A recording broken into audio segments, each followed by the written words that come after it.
I love Versailles. I wrote King of the World about the life of its creator, Louis XIV, King of France. Versailles and the Olympics are made for each other. The Olympics are held for 2 months every 4 years.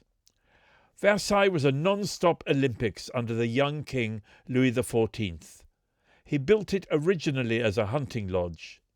It became a centre of horsemanship, fencing, shooting and other sports, as it is again this summer for the Olympics.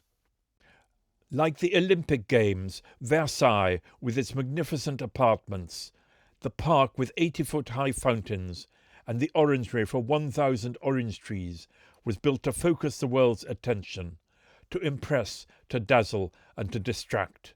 It was a global hub under Louis XIV, as it is again with the Olympics in 2024. No modern opening ceremony could match the spectacular parties Louis XIV held in the park at Versailles.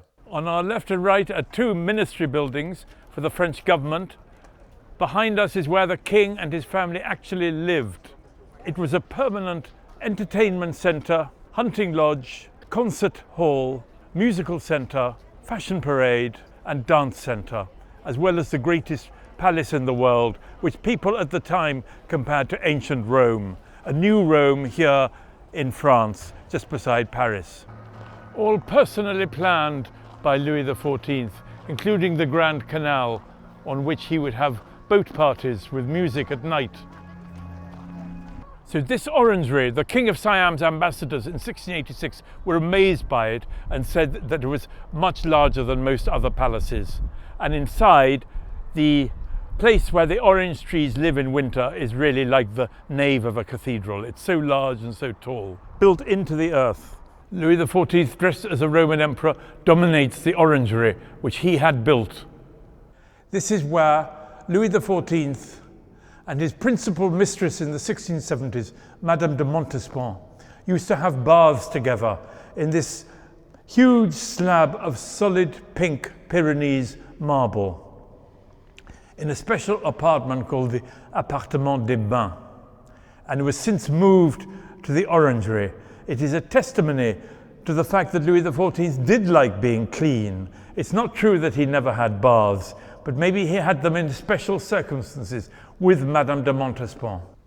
Because Versailles was intended to astonish the world, to have the biggest and best orangery, to have the latest fashions, the latest technology in terms of weapons or later hot air balloons rising from the courtyard of Versailles, the best music, the latest dances, people coming from all corners of the world, from America, from Africa, from Siam, from India, from China. It was a showplace for France and a global hub. It was above all a palace for parties, for entertainments, to amaze Europe, to attract foreigners to spend all their money in France and to show the power and splendour of the French monarchy. America would not exist without Versailles. French troops and ships organised from Versailles helped secure American independence. It was here, in the library of the old Ministry of Foreign Affairs, that after the Franco-American victory, the peace treaty recognising the independence of the United States was signed between France, Britain and the new United States.